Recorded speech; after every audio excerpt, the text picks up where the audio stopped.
à présent, mesdames et messieurs, nous passons à notre premier sujet. L'Égypte accorde une grande attention à ses citoyens à l'étranger, aux expatriés égyptiens. Le ministre des Affaires étrangères, Dr Badr Abdelghati, a déclaré que le message principal de la conférence des Égyptiens à l'étranger est l'engagement de l'État à protéger les droits et la dignité des Égyptiens à l'étranger, ainsi qu'à présenter des initiatives et des idées bénéfiques pour eux et pour la nation. Et pour aborder ce sujet, mesdames et messieurs, nous avons le plaisir d'accueillir via Zoom Monsieur Rizq Shahata, qui est ancien porte-parole de la communauté égyptienne en France. Bonjour. Merci pour votre invitation.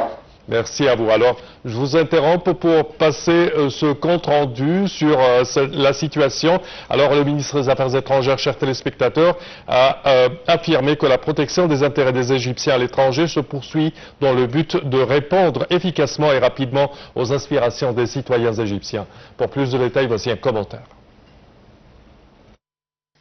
Le ministre des Affaires étrangères, de l'immigration et des Affaires des Égyptiens à l'étranger, Dr Badr Abdelghati, a affirmé que la protection des intérêts des Égyptiens à l'étranger se poursuit dans le but de répondre efficacement et rapidement aux aspirations des citoyens.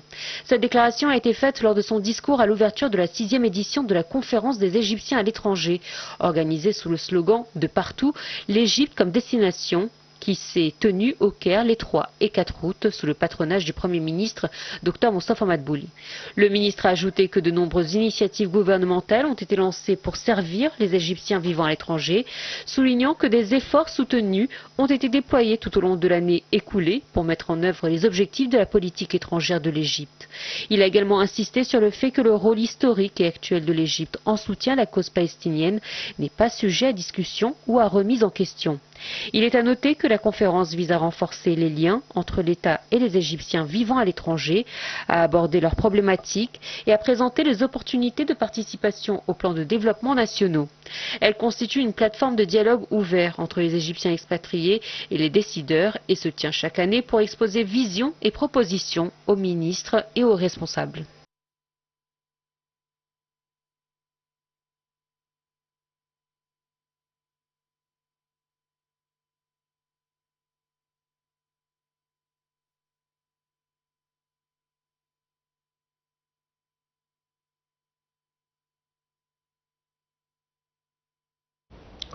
Et de retour avec notre invité, chers téléspectateurs, M.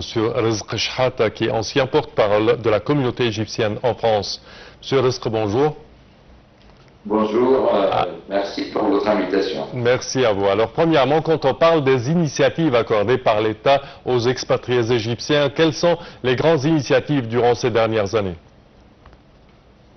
Ben, écoutez, c'est vrai, et c'est pas d'aujourd'hui, c'est depuis plusieurs années, sous la présidence de notre président Abdel Fattah el-Sisi, on a commencé à s'intéresser vraiment à défendre le sujet égyptien à l'étranger, que ce soit dans les pays de Golfe ou en Europe, ou aux États-Unis d'Amérique ou en Asie également. Oui. Plusieurs incidents ont fait que l'État a intervenir avec force.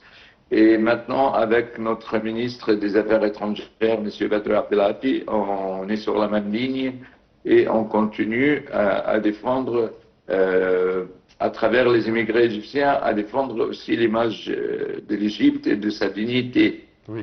Donc nous sommes vraiment dans le bon sens et c'est vrai que le lion des Affaires étrangères, le ministre Badr Abdelghati, travaille beaucoup sur ce sujet. Comme d'ailleurs, on sait tous qu'il a plein de dossiers très importants concernant la politique étrangère de l'Égypte. Et du coup, nous le saluons avec toute notre force et notre cœur.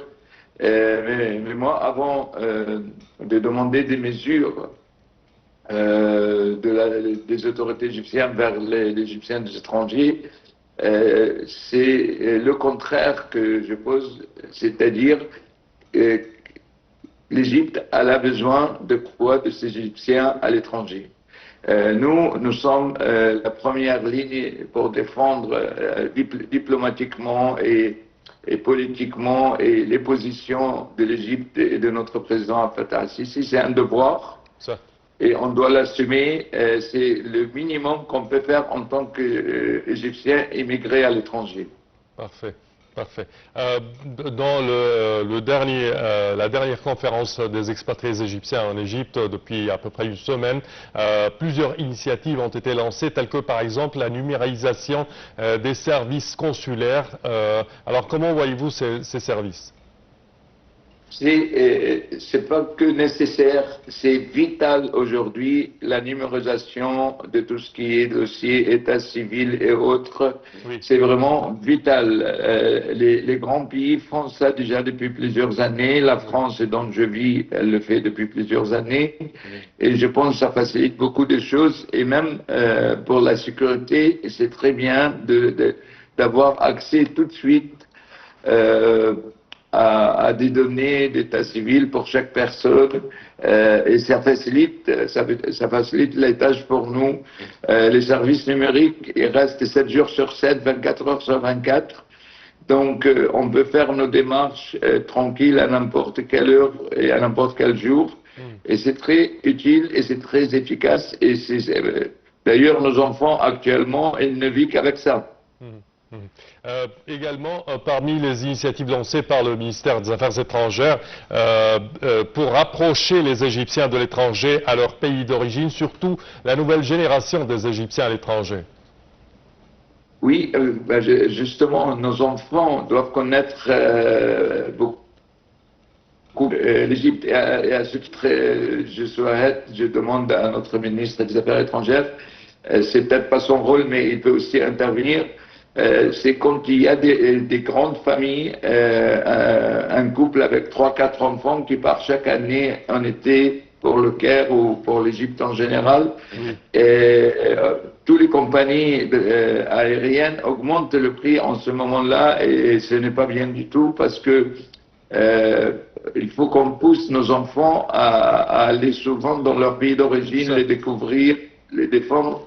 Et du coup, il faut aussi voir cet aspect économique pour les billets d'avion. Oui, certainement, certainement. Je pense qu'il y avait des tours ou des séjours guidés par le ministère des Affaires étrangères pour les jeunes de l'étranger dans le monde entier, les jeunes Égyptiens. Tout à fait, mais c'est une dimension, ce n'est pas la base générale. Donc il y a énormément d'Égyptiens partout dans le monde et c'est une richesse à exploiter dans ce sens-là. De toute façon, au lieu de payer plus cher un billet d'avion, on peut emmener des devises que l'Égypte a bien besoin, de faire des séjours beaucoup plus longs. Le résultat, à la fin, c'est que les gens, ils peuvent se déplacer et vivre dans leur pays d'origine. Et c'est comme ça que la loyauté et l'amour grandissent dans les cœurs des enfants égyptiens, parce qu'une partie d'eux, c'est égyptien, quoi qu'on en dise, quoi. Parfait.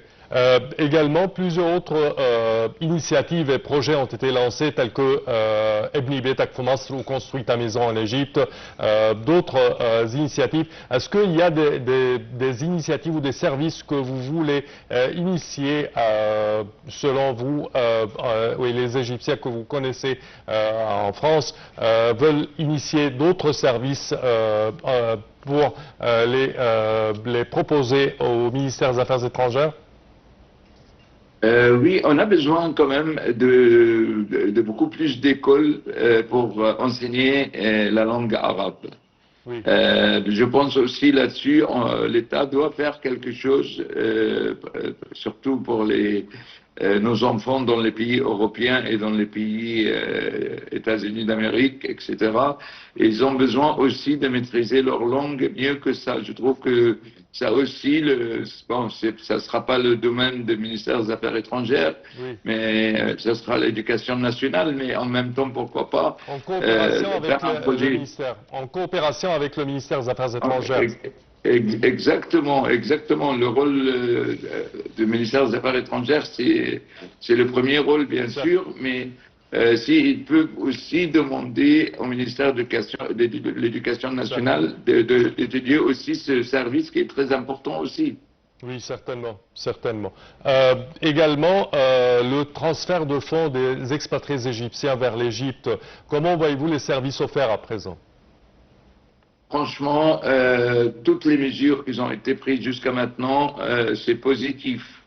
Maintenant, il faut voir les résultats de ce travail qui est bien étudié, qui pousse, qui encourage les Égyptiens à investir en Égypte et en même temps, ils trouvent leur intérêt. Il n'y a pas que...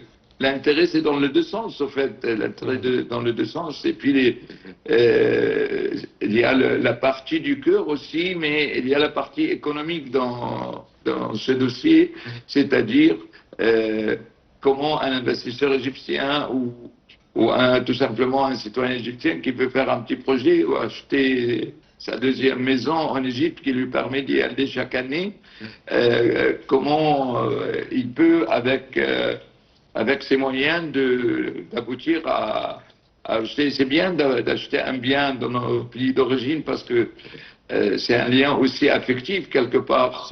Donc, toutes ces mesures, franchement, il est temps de les mettre en application, je pense. Et je pense que, franchement, nous sommes, je vois la communauté égyptienne de France, et on est tous très contents d'avoir comme ministre des Affaires étrangères M. Badr Abdelhadi. Parfait.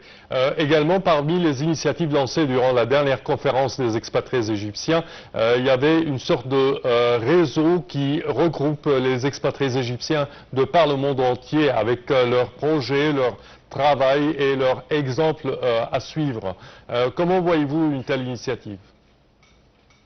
Bon, cette initiative, pendant des années, elle n'a pas eu le succès qu'on souhaite tous. Il y avait toujours, je veux dire, des regroupements qui représentent des Égyptiens n'importe où dans le monde. Il y avait toujours, c'est pas de la concurrence, c'est un peu chacun, il voulait être à la tête de cette communauté et c'était pas la bonne solution. Et il fallait qu'on nous tous, on met dans notre tête un seul objectif, l'Égypte est notre pays d'origine. Et il faut vraiment maintenant, je pense que si quelqu'un comme M. Badr Abdelhadi, il est là aujourd'hui, il peut aussi faire résoudre un problème qui existe depuis des générations. Maintenant, ça fait 40 ans que nous sommes, par exemple, en Europe, nous, et on se réveille toujours sur les mêmes problèmes. La représentation, elle doit se faire d'une façon démocratique. On aime tous notre pays, l'Égypte, mais en même temps, chacun il veut être le premier sur la photo, si je me permets de dire ça. Oui. Et c'est pas bien, c'est ce qu'il faut, c'est penser en premier à l'intérêt de la communauté, à l'intérêt de son pays d'origine. Et puis, la personne, il est là parce qu'il se sent capable de représenter des idées ou des programmes, pourquoi pas. Mais je pense que l'État, l'autorité, même sous la houlette de notre président Abdel Fattah el-Sisi, il faut vraiment avancer dans ce dossier qui est très important parce que des fois, on a besoin de savoir une certaine position politique sur un sujet quelconque et des fois on se sent perdu parce qu'on n'a pas c'est pas les instructions parce que chacun est libre aussi de faire ses opinions mais s'il y a plus de contacts et s'il y a plus de réactivité, oui.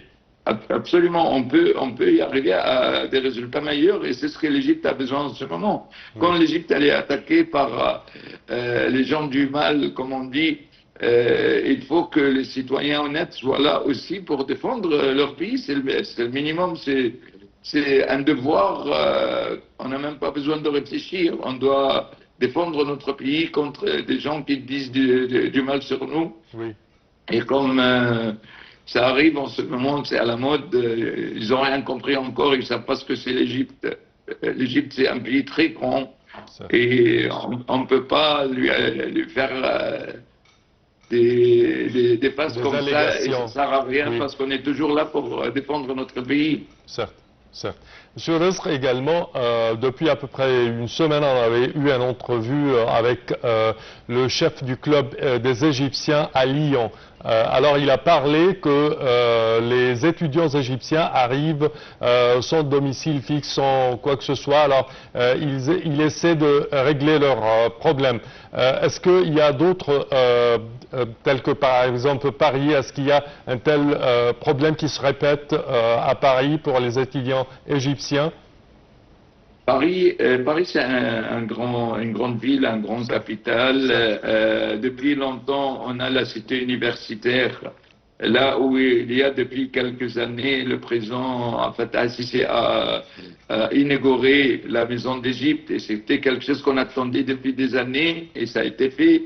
Il y a 3 ans, avec le président égyptien, un très beau bâtiment dans la cité universitaire. La cité universitaire, elle existe depuis 30 ans ou 40 ans, et chaque pays du monde il a un grand bâtiment pour loger les étudiants. Oui. À part ce bel immeuble, il y a des services pour les étudiants un peu partis à Paris, mais c'est vrai que la crise de logement des étudiants dépasse les étudiants égyptiens. Oui, c'est une crise générale en France, oui, et certainement dans d'autres pays. Oui. Mais l'État, comme on a fait une maison à Paris, pourquoi ne pas faire un grand bâtiment aussi à Lyon, là où se concentrent les étudiants égyptiens? C'est facile, c'est faisable, et je pense qu'il y a des subventions de la France quand quelqu'un, que ce soit un investisseur particulier ou un organisme, s'il souhaite construire des logements pour étudiants, la France, elle donne des subventions importantes, oui, par rapport à ça. Parfait. Monsieur Rizk Chehata, je tiens à vous remercier énormément de vos explications. Je répète que vous êtes ancien porte-parole de la communauté égyptienne en France. Merci à vous. Chers téléspectateurs, à présent une petite pause.